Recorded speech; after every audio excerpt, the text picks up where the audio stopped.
Oke guys, lama tidak kontennya. Kali ini selamat malam ya. Saya akan membahas sedikit tentang kenapa sih banyak pengangguran atau orang nganggur di Indonesia, di negara Konoha kita tercinta. Saya sendiri nggak kerja ya, tapi ya adalah kerjaan ya, nggak yang nganggur-nganggur banget itu. Nah itu. Jadi menurut Badan Statistika itu yang saya baca ini, itu tuh ada 7,28 juta pengangguran di Indonesia.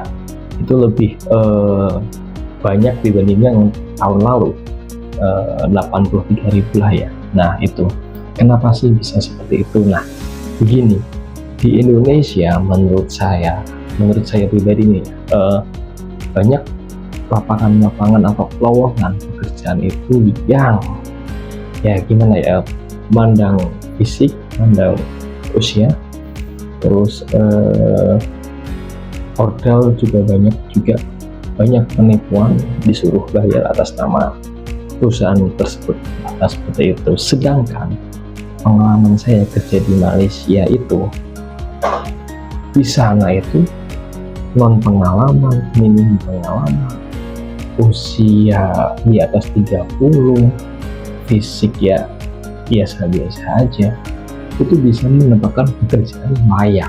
Jadi ketika mereka tidak bisa atau belum ada kompetennya, skill lah ya bisa dibilang, itu akan diajarkan di sana gitu sekalian di pekerjaannya.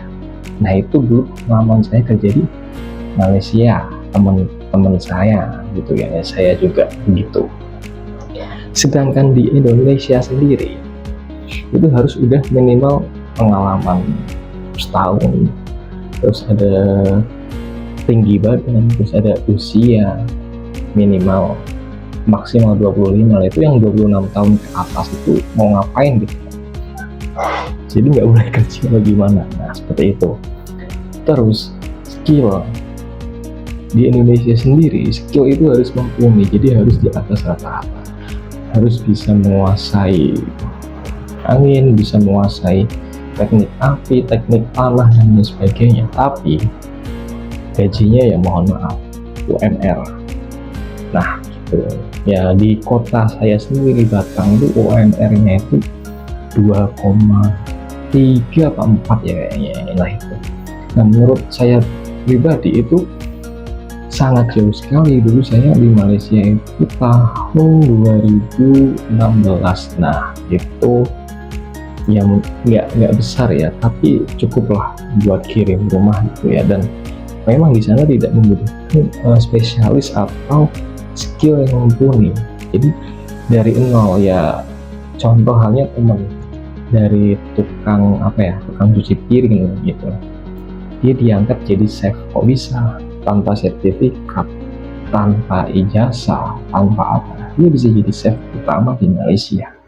Nah karena kedisiplinannya, kemauannya buat belajar, nah itu. Jadi tanpa sertifikat dan sebagainya, padahal dia baru kerja selama 1-2 tahun. Nah sedang di Indonesia harus kerja berpuluh-puluh tahun dulu baru diangkat menjadi tenaga kerja yang memang gajinya lebih besar. Nah seperti itu. Terus dari segi apa lagi ya, dari pengalaman. Nah di Indonesia sendiri itu dipersulit.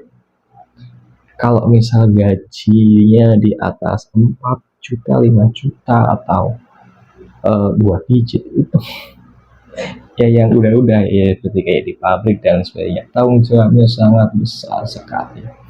Nah seperti itu ya, coba bayangin di Taiwan, di Jepang, mereka ya mohon maaf saya nggak menghina ya, kayak pekerjaan petani gitu ya, di itu kontraktor dan lain sebagainya, itu isinya banyak.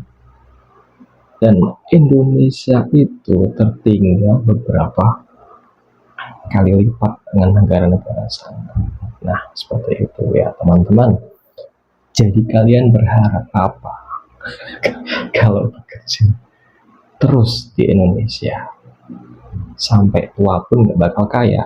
Nah, maka dari itu kalian harus mengasah skill kalian di samping bekerja ya. Boleh bekerja, saya nggak ngelarang, cuman ya harus ada skill di luar pekerjaan tersebut, entah itu berjualan, entah itu menjadi konten kreator dan lain sebagainya. Nah, jangan coba bekerja doang. Nah, seperti itu ya teman-teman. Terima kasih, selamat malam, semangat.